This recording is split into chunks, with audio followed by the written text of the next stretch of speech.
ዓለም ኢትዮጵያን በ10 ነገሮች አውቋታል። 13 ወር ያላት መሆኗ፣ ብቸኛዋ የራሷ የ12 ሰዓት አቆጣጠር ያላት መሆኗን፣ በአውሮፓውያን ቅኝ ግዛት ስር ባለመውደቋ፣ ኢትዮጵያ የበዓላት ወይም የፌስቲቫል ሀገር መሆኗ፣ በቡናዋ፣ በረጅም የሀገርነት ታሪኳ፣ በሯጮቿና በምግቧ ዓለም ያውቃታል። ከዚህ በተጨማሪ በአባይ ወንዝነቷና በአየር መንገዷ ኢትዮጵያ በዓለም ትታወቃለች። መጥፎ መታወቂያዎቿም ብዙ ናቸው። ረሃብ፣ ጦርነትና አምባገነን መሪዎቿ መታወቂያዎቿ ናቸው።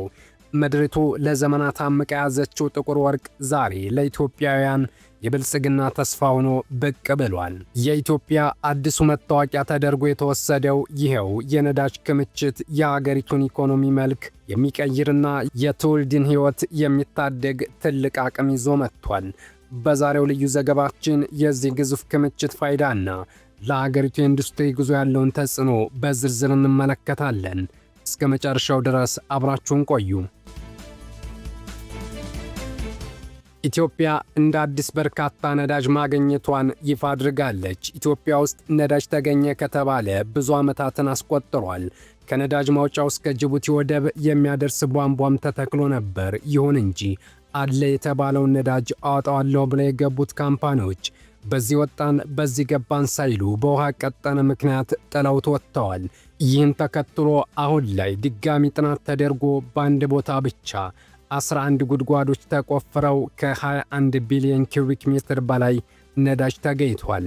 19 ጉድጓዶች የተቆፈሩት ለሙከራ ሲሆን ሁሉም ጉድጓዶች በድፍድፍ ነዳጅ ተሞልተው ተገኝተዋል። ይህ ለነገይቱ ኢትዮጵያ መልካም የምስራች ነው። አንዲት ሀገር በዋነኛነት በሁለት መንገድ ፈጥና ትለወጣለች። አንደኛ ሰላማዊ የሆነ ሰርቶ የሚያሰራ ጠንካራ መንግስት ሲገኝ ነው።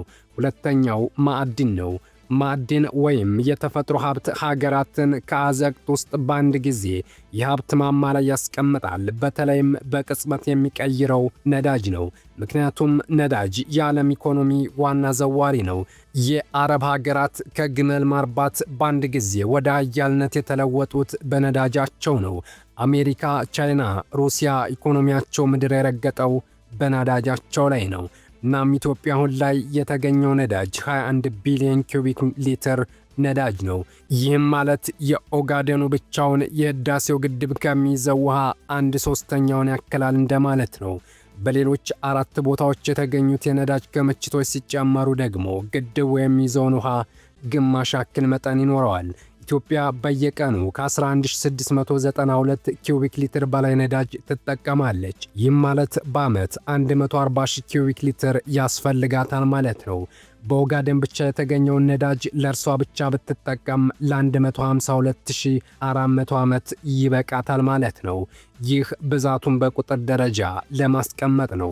ስለዚህ ይህን ነዳጅ ዛሬ አሊያም ነገ ቢወጣ ከራስ አልፎ ለሽያጭ መዋል የሚችል በቂ ብዛት ያለው ነው ማለት ይቻላል። 21 ቢሊዮን ኪዩቢክ ሜትር ነዳጅ የተገኘበት ቦታ እርግጠኛ ለመሆን 19 ጉድጓዶች የተቆፈሩ ሲሆን ቁፋሮ የተካሄደው በተለያዩ ቦታዎች ላይ ነው። ሆኖም 19 ጉድጓዶች በድፍድፍ ነዳጅ ተሞልተው ተገኝተዋል። ኢትዮጵያ በአዲሱ ጥናት ነዳጅ ያገኘችው በኦጋዴን ብቻ አይደለም። ባልታሰበ መልኩ ሌሎች በርካታ በማይገመቱ አካባቢዎች የነዳጅ ክምችት ተገኝቷል።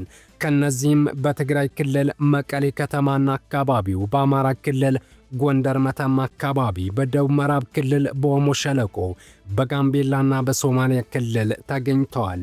በእነዚህ አካባቢዎች ቁፋሮ ተካሂዶ ነዳጅ መኖሩ የተረጋገጠባቸው ናቸው። በኢትዮጵያ ውስጥ ብዙ ገና ተፈልገው ያልተገኙ የነዳጅ ክምችቶች እንዳሉ ይታመናል። ምናልባትም አሁን ከተገኘው እጥፍ በላይም የነዳጅ ክምችት ይኖራል የሚል ግምት እንዳላቸው ተመራማሪዎች ይገልጻሉ። በዓለማችን ላይ ከፍተኛ የሆነ የነዳጅ ክምችት ያላት ሀገር ቬንዙዌላ ስትሆን ከቬንዙዌላ በመቀጠል ሳውዲ አረቢያ፣ ኢራን፣ ካናዳ፣ ኢራቅ፣ ዩናይትድ አረብ ኤምሬትስ፣ ኩዌትና ሩሲያ ተከታዩን ደረጃ ይዛሉ። በአፍሪካ እነ አልጄሪያ፣ ናይጄሪያ፣ ግብፅ፣ አንጎላና ሊቢያ ከፍተኛ የነዳጅ ክምችት ያለባቸው ሀገራት ናቸው። እስካሁን ድረስ በራሷ ምንም አይነት ነዳጅ ሳታወጣ የቆየችው ኢትዮጵያ ይህን ያክል የነዳጅ ሀብቷን አውጥታ ለመጠቀም ብዙ መስራት ግድ ይላታል።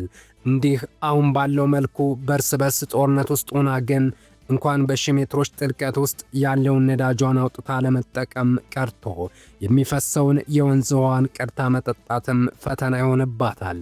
ይህ የነዳጅ መገኘት ለወደፊቷ ኢትዮጵያ ታላቅ ተስፋ ነው። አሁን ያለችው ኢትዮጵያም ያለውን የእርስ በርስ ጦርነት በሰላማዊ መንገድ የምትቋጨው ከሆነ ተፈጥሮ የሰጠቻትን ጸጋ በጊዜ መጠቀም ትችላለች። በነገራችን ላይ ከፍተኛ የነዳጅ ክምችት ያላቸው ሀገሮች ሁሉ ኢኮኖሚያቸውን አልለወጡም። አጠቃቀሙን ያወቁበት ናቸው የተለወጡት። ኢራቅ እንዳየናት በዓለም ብዙ ነዳጅ ያላት ሀገር ናት። ዛሬ ግን ከኛ የተሻለ ኢኮኖሚ የላትም። እናም ነዳጅ ለመጠቀም መጀመሪያ ሀገራዊ ፖለቲካው መረጋጋት ይኖርበታል። በኢትዮጵያ ያለውን ነዳጅ አሁን ላይ ምርት ለማስጀመር ከፍተኛ እንቅስቃሴ እየተደረገ ነው። ሌሎች በፍለጋ ምዕራፍ ላይ ያሉትም በአጭር ጊዜ ውጤታማ የሚሆኑበትን ስራ እየተሰራ ነው። በተጨማሪም በሁሉም የኢትዮጵያ አካባቢዎች የተጀመረው ፍለጋ ተጠናክሮ ይቀጥላል የተባለ ሲሆን በቅርብ ተጨማሪ የምስራቾች ይሰማሉ ተብሎ ይጠበቃል።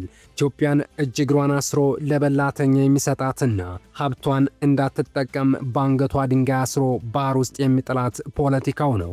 አሁንም ቢሆን ግጦሽና በመጠጥ ውሃ ሲታኮስና ሲገዳደል የሚውል ማህበረሰብ ባለበት ሁኔታ በቢሊዮን ዶላር ዋጋ ያለውን ነዳጅ በሰላምና በስምምነት አውጥቶ መጠቀም ይቻላል ወይ የሚለው አጠያያቂ ነው።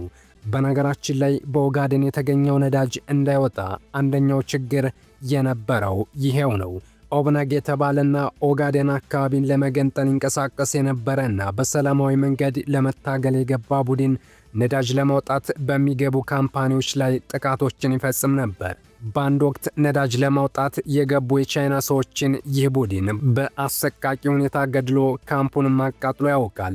አበላሉን ካላወቁበት ፍትፍትም አንቆ ይገድላል ነውና ኢትዮጵያ ይህን ሀብቷን ለመጠቀም መጀመሪያ ፖለቲካውን ማረጋጋት፣ ይህን የኋላ ቀር የጎሳ ፖለቲካ ቀስ በቀስ አውልቃ መጣል ግድ ይላታል።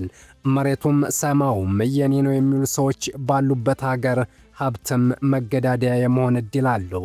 ሀገራችን ከነዳጅ በተጨማሪ ወርቅ፣ ታንታለም፣ ፌስፌት፣ ኒኬል፣ ኦፓል፣ የድንጋይ ክሰልና ሌሎችም በርካታ ማዕድናት አሏት። ከሁሉም በላይ ከወርቅም በላይ ወርቅ ከነዳጅም በላይ ነዳጅ የሆነ ውድ ሀብትም አላት። ብሉ ጎልድ ተብሎ የሚጠራው የወደፊቱ መጋደያ ይሆናል ተብሎ የሚታመነው ንጹህ ውሃ ኢትዮጵያ ከሁሉም በላይ ውድ የሆነ የውሃ ሀብት አላት። የአፍሪካን ግማሽ ተራሮች ያቀፈችው ኢትዮጵያ ውሃ እንደ ወተት ያጎርፉላታል። አንዳንዶች ወደፊት ነዳጅን ይተካዋል ሲሉ የሚናገሩት ንጹህ ውሃ ነው።